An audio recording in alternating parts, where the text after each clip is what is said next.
అందరికీ దేవి నవరాత్రి శుభాకాంక్షలు.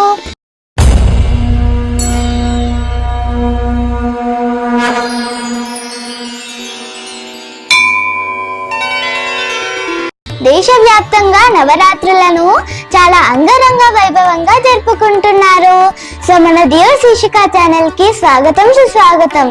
తెలుసు కదా, మన షోని స్టార్ట్ చేసే ముందు దియో శీర్షిక అనే ఛానల్ ని సబ్స్క్రైబ్ చేసుకోవడం మాత్రం మర్చిపోవద్దు. నవరాత్రులలో రెండవ రోజు ఆ అమ్మవారు గాయత్రీ దేవిగా మనకి దర్శనమిస్తారు. గాయత్రి మాత విశ్వమాత, జ్ఞానం, బుద్ధి మరియు ఆధ్యాత్మిక ప్రకాశం యొక్క దేవత. వేదాలకు సంబంధించినది మరియు గాయత్రి మంత్రానికి రూపం. గాయత్రి మంత్రం జపించడం ద్వారా వ్యక్తి యొక్క చక్రాలు ఉత్తేజితమై నాడీ వ్యవస్థ ఏకాగ్రత మెరుగుపడుతుంది, ఒత్తిడి తగ్గుతుంది మరియు బ్రహ్మ జ్ఞానం కలుగుతుందని చెప్పబడింది.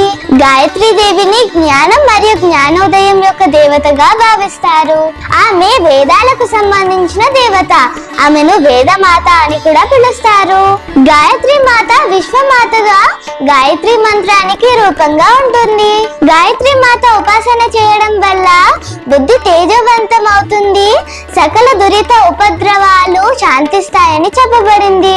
ఆ అమ్మను ధ్యానిస్తే బ్రహ్మ జ్ఞానం కలుగుతుందని నమ్మకం. గాయత్రి అనేది సరస్వతి యొక్క స్వరూపం. తరచుగా వేదాలలో సూర్య దేవత అయిన సవిత్రతో సంబంధం కలిగి ఉంటుంది. గాయత్రి అనేది వివిధ దేవతలకు ఒక సంక్షిప్త నామం. ఆమెను సర్వోన్నత స్వచ్ఛమైన చైతన్యం అని కూడా గుర్తిస్తారు. అమ్మవారు నారింజ రంగు చీర ధరించి పద్మముపై కూర్చుని పంచముఖములతో గాయత్రీ దేవి 5 ముఖాల పేరులు: ముక్త, విద్రుమ, హేమ, నీల, ధవల. 10 చేతులతో శంఖ, చక్ర, గదా, గొడ్డలు, వేదాలు, జపమాల, కమండలము, పాశము, పుష్పము, అభయహస్తంతో భక్తులందరికీ దర్శనమిస్తారు. అమ్మవారు ఉత్తరప్రదేశ్ లో కుషీనగర్ లో కొలువై ఉంది. ఆ అమ్మవారికి పులిహోర అంటే చాలా ఇష్టం. మనందరం దేవి నవరాత్రులలో రెండవ రోజు ఆ గాయత్రి అమ్మవారిని పూజించి ఆశీస్సులను పొందుదాం.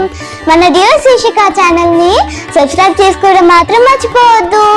మరొకసారి మీ అందరికీ దేవి నవరాత్రి శుభాకాంక్షలు.